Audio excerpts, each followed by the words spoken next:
has AI changed buyer conversations, and what should selling professionals be doing about it? You, Cyril. Yeah, I think I agree with what you said, Brian. I think that when I think about AI, I think about both sides of the coin, right? For the seller, you can be more efficient, right? I can type in, a deck, whip up a white paper in, 30 seconds. I can do account research very quickly. What does that mean on the flip side, though? On the flip side, our prospects can also do that research. They are getting bombarded with white papers. Everybody under the sun is, sending them a one pager. I was at the Billington Cybersecurity Summit, and if I had a nickel for every time I heard AI-powered platform or AI-enabled, I probably wouldn't need to be here today. I would have hit my OTE for the year already. And so I think this is an opportunity, and a mentor of mine said, AI right now is a very effective tool, and the skill level of the person that uses it depends. That's what impacts how valuable AI is going to be, both for yourself and for and for your buyer. Because if you're able to use AI to automate some of the things that are taking up more time, right? The account research piece is an example, right? We've all had to scroll through documents, roadmaps, trying to figure that out. Take a summary, but if you just use that summary as your baseline, everybody else should be doing that as the minimum, right? To Craig's point, you've got to craft a unique point of view. Why should I care about this?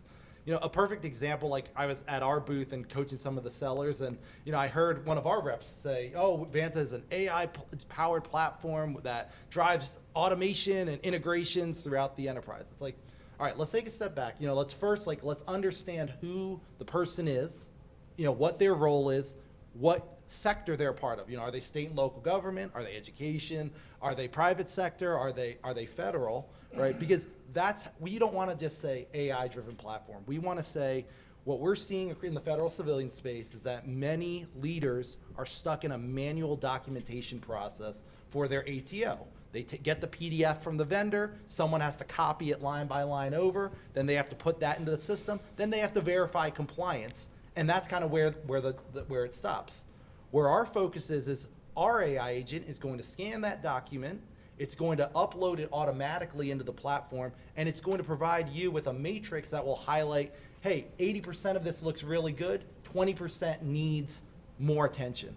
And that's the 20% that every risk organization wants to focus on so that they can move from just compliance and check the box, as our federal CIO, Greg Barbacia, says. We don't want the ATOs to be a pedantic check the box exercise. We want it to be a proactive risk management where we're using the ATO process to drive innovation to the mission, right?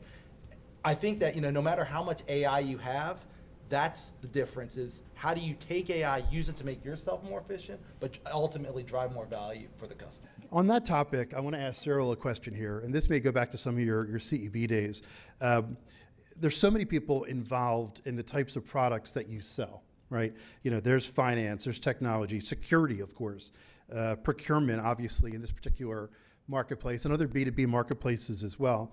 How do you map the power structure early on so that you don't hit that cliff where your calls and your emails aren't being returning? How do you prevent customers from going silent? So again, Cyril, bring the mic up to your mouth. Give us some of your thoughts on understanding the complexity of the nature of the stuff that we sell. Well, has the room heard of multi-threading? Maybe you've heard it on LinkedIn. I jest, of course, because everybody says do multi-threading, but how to do it is a bit of a different story. I think that it starts by really solidifying, before your first conversation, what does the typical structure look like? You begin to understand who your ideal customer profile looks like and who you typically have to get involved in order to get the deal over the line, right? And that can be done via interviews from the best sellers on your team, from your talking with your sales leader. Get a sense of who typically will need to be involved, so that way you can proactively ask the question. One of the questions that I love, during that meeting, once you have a champion who is willing to coach you is, what did this process look like when you bought something in the past, right? I think then, the special sauce that I would say is something that Craig highlighted, where how do you get each person invested in your solution? And you use the words, I believe this, I have a hypothesis this. And I think that sometimes the temptation that sellers have is, we come into a meeting with a new stakeholder like Brian, and I go, Brian, here's an executive summary of what we've seen. This is what we've heard. These are the challenges. These are what we're trying to solve. Does that sound good?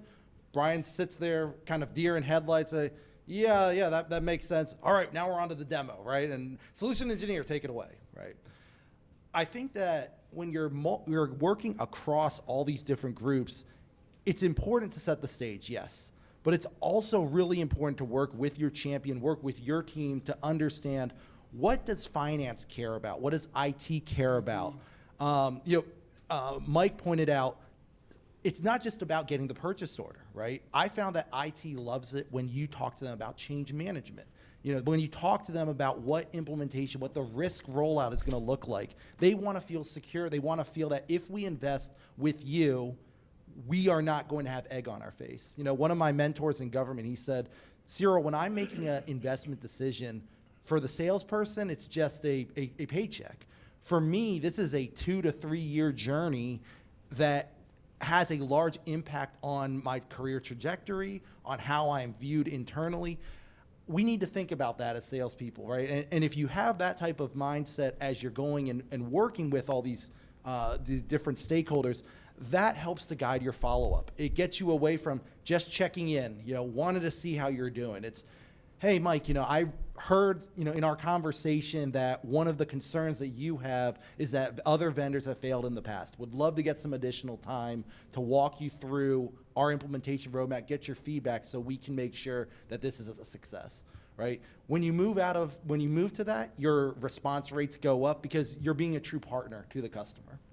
What is your recommendation for the audience? How do you build credibility and show customers that you know their mission and business needs better than anybody? Here has any competitors, obviously. Give us your insights.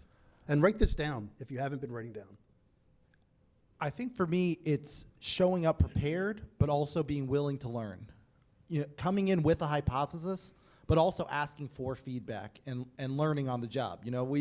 We've all had decades of sales experience, and I would say that there's often meetings where you come in and you get surprised by the customer. And to Craig's point, with his example about the sales rep that got his slides ripped up, we want to be flexible. We're not just going to go in and say, I got to go back to my deck, right? That's our comfort level, right?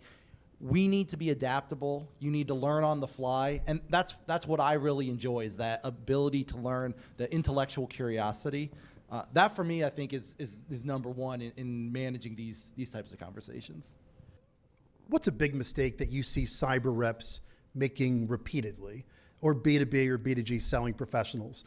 I agree with everything that has been said. I'll close with objection handling. I think oftentimes people just hear the objection, they want to respond right away, and they don't get to understanding why is this coming up now, right? And there's a number of reasons that fold into that, but the instinct is always, oh well, no, our product does do that, right? Or oh no, we're good to go on that. Let me correct that. And so moving away from okay, tell me more about that. What's driving that? What's happened? Again, it goes back to listening, but not just relying on the features and functionality of the product. What's one habit that has helped you set yourself apart? Again, you're all top sales professionals, leaders in the industry. What's a habit that you have enabled that has helped you get to the level where you are? Start with Cyril, let's come back. For me, it's what Craig says. It's personal responsibility. When I'm with a customer, I make guarantees and I stick by that, right? Every company talks about transparency, and that's one of Vanta's core values. And I think that living it when it gets hard, that's been my key to success. It's not giving up, not bailing out, but also not doing unethical things or shady things. And there's always that temptation to cut a corner somewhere. But for me, it's that's how the relationship that I want to build. I want to be a force in this industry for not just a decade, but for decades. And I want to establish great relationships. And you burn one, and your reputation it gets around.